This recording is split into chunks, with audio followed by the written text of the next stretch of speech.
नमस्कार, आप देख रहे हैं LOC न्यूज। नाबालिग से हुआ गैंगरेप, आरोपियों ने बनाया वीडियो। कानपुर की हाईटेक पुलिस की करतूत देखिए। FIR में पेन से बढ़ा दी रेप की धारा।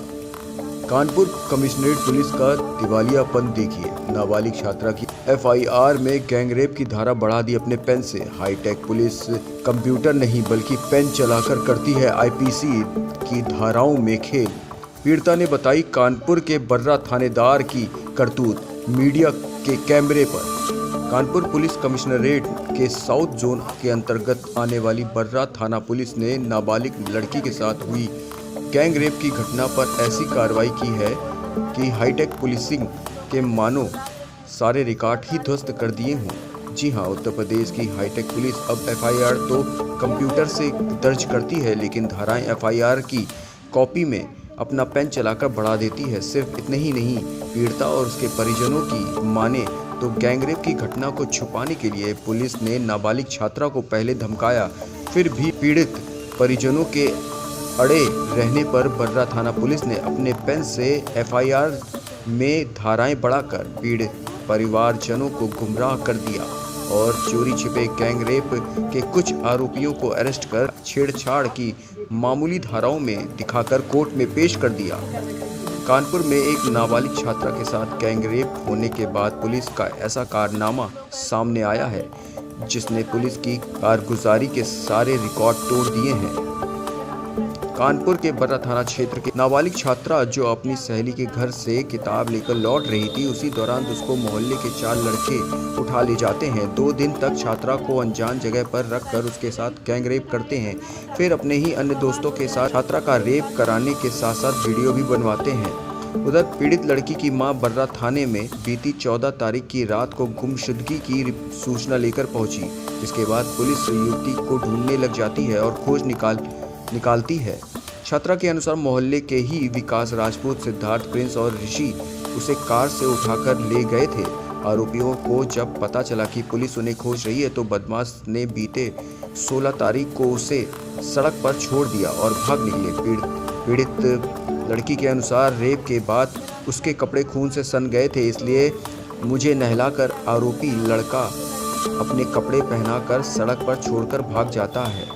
इस दौरान लड़की को पुलिस सड़क से बरामद कर थाने ले आती है, जहां थाने में पीड़िता ने अपने साथ हुई दरिंदगी की सारी कहानी पुलिस को बयां की, लेकिन पुलिस ने कार्रवाई करने की जगह छात्रों को ही धमकी देकर मामले को रफा दफा करने में जुट गया।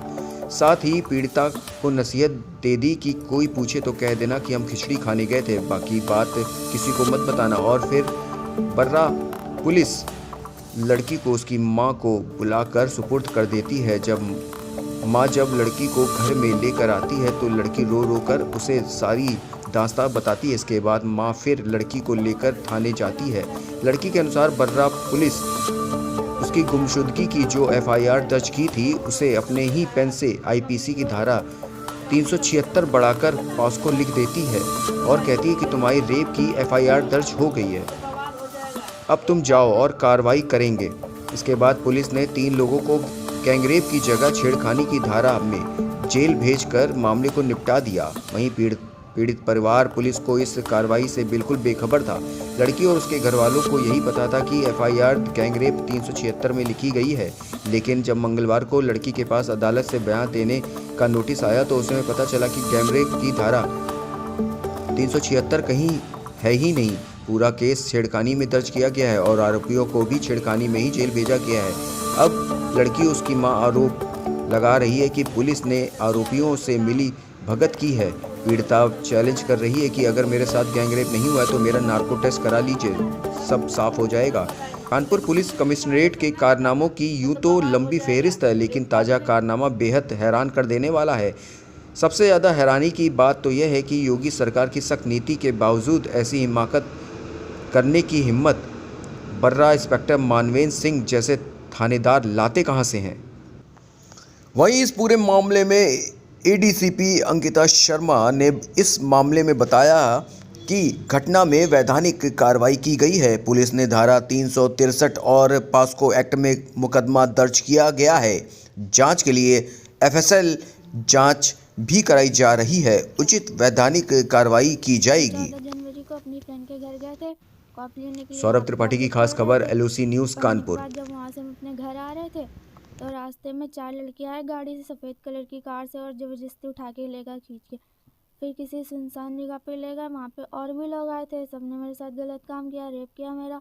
2 दिन तक की करते रहे और उन्होंने मारा भी था, बाल भी नोचे थे, करते रहे। फिर उसके बाद जब उन लोग को पता चला कि मेरी मम्मी ने पुलिस थाने में रिपोर्ट की है तो एक कहने लगा कि मार दो, दूसरा कहते नहीं मारो नहीं, छोड़ दो वरना लंबा केस हो जाएगा। उन लोगों ने बारी बारी से वीडियो भी मेरा बनाया था। उसके बाद जब हम खून से लथपथ हो गए, उन लोगों ने हमको नहला दिया और अपने कपड़े भी पहना दिए फटे पुराने। उसके बाद रोड पे छोड़ के भाग गए।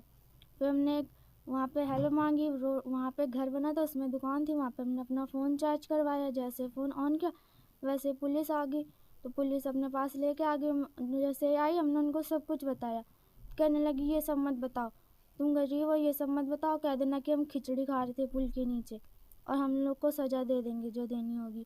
उसके बाद हम चले गए। फिर उन लोगों ने घर में भेज दिया मम्मी के साथ। जब मम्मी को आके घर पे सब बताया तो मम्मी फिर दोबारा गई।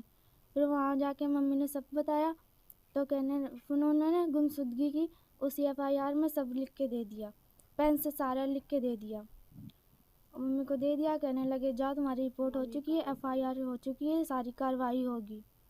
तो कोई सुनवाई भी नहीं हो रही आपकी? वो गिरफ्तार हुए नहीं, वो कौन लड़के थे, क्या उनको आप जानते थे? हाँ, 4 लोग को जानते हैं और किसी को नहीं जानते, उनमें बस अभी 2-3 को ये पकड़ा है। किन धाराओं में भेजा गया, कुछ जानकारी है? आप अधिकारी के पास गई थी, कमिश्नर के पास गई थी, क्या गुहार लगाई थी आपने वहाँ पे तुमने कहा था इन लोग को सज़ा मिलनी चाहिए, तो कहते हैं हाँ सज़ा मिलेगी सबको। और वहाँ पे कह रहे थे कि सबको पकड़ लिया गया है, पर अभी किसी को पकड़ा नहीं गया, बस 2-3 को पकड़ा गया है। FIR कॉपी जो है उसमें पेन से लिखा गया है धाराएं, इसकी क्या आपने शिकायत की थी अधिकारियों से? हाँ की थी, तो वो कहते हैं कि तुम पहले गुमशुद हो गई थी तो इसमें पहले वो लिख दिया गया, जब मिल गई तो सब उनमें बढ़ा दिया गया, वो सब बढ़ जाएगा, तुम चिंता मत करो। तो क्या वो धाराएं बढ़ी हैं कि ऐसे ही पेन से लिख के दी थी? बस पेन से लिख के दे दी गई हैं, कुछ धाराएं बढ़ाई नहीं गई हैं? नहीं बढ़ाई गई हैं। क्या मांग करना चाहते हैं अधिकारियों से? ये कहना चाहते हैं कि उन लोग को सज़ा मिलनी चाहिए, जैसे मुझे तड़पाया वैसे वो भी तड़पने चाहिए। 2-3 बेटी लापता थी, यानी पुलिस को सूचना दी थी, क्या है पूरा मामला? जी हाँ, सूचना दिए थे, 24 घंटा में हमने रिपोर्ट करवाए थे चौकी थाना में, बड़ा थाना में। तो कह रहे थे कि आपकी लड़की मिल जाएगी। फिर हमसे लड़की बता गई थी कि हम सहेली के यहाँ जा रहे हैं। फिर हमने सगरों लड़की को खूब ढूंढा, फिर 24 घंटा में हमने रिपोर्ट करवाया। तो 24 घंटा में रिपोर्ट करवाया, बार बार फ़ोन लगाया था, लड़की के जा रहा था, आ रहा था, लेकिन फिर हमने 24 घंटा हो गया। फिर हम पुलिस थाने में गए, हमने कहा 24 घंटा हो गया, कोई खबर नहीं मिला, फ़ोन लग रहा, अब जाइए लड़की के पता होता कीजिए पुलिस ले। फिर पुलिस ने कहा कि ठीक है हम जा रहे हैं पता करने के लिए। थोड़ी देर जैसे हम लोग घर आए तो कह रहे थे पुलिस वाले कि तुम्हारी लड़की मिल गई। जब मिल गई तो हम घर में लेके लड़की के लेके आए, तो लड़की ने सारा बात बताई हमसे। लड़की की हालत देख के मेरे मन पागल हो गए, मेरी लड़की की हालत देख के। उसके बाद फिर हम बड़ा थाना में लड़की ले गए। लड़की ने रो रो के बड़ा थाना में बताया मेरे सामने कि हमारे साथ में रेप हुआ, सब चीज़ हुआ। कह रहे थे बड़ा थाना वाला कि जाओ हम कार्रवाई करेंगे। उसके बाद में लड़की की मेडिकल किए, सब चीज़ें किए, और उन लोगों ने 376 धारा बना दिया कि जाओ तुम्हारा 377 हो गया। उसके बाद हम लोग तो यही सोच रहे थे, लेकिन अब हम लोग को मालूम पड़ रहा कि मेरी लड़की के रेप के बारे में करें छेड़खानी है। अब बताइए रेप कोई छेड़खानी होता है? जब रेप छेड़खानी बनेगी तो कैसे कहा जाएगा? कभी रेप छेड़खानी होता तो कोई भी आदमी छेड़खानी रेप करके छेड़खानी बना देगा? बताइए ज़रा, मेरे लड़की को इंसाफ नहीं मिल रहा। FIR कॉपी में क्या है? FIR कॉपी में 376 लिखे हैं। किस चीज़ से लिखे हैं? पेन से लिख दिए, हाथ से कि 376 है कि रेप का हो गया। हम लोग तो पढ़े लिखे नहीं हैं, तो हम लोग कैसे बना दिया है कि जाओ तुम्हारा हो गया, सब चीज़ में कार्रवाई हो जाएगा, जाओ। अधिकारियों को चीज़ की सूचना दी आपने?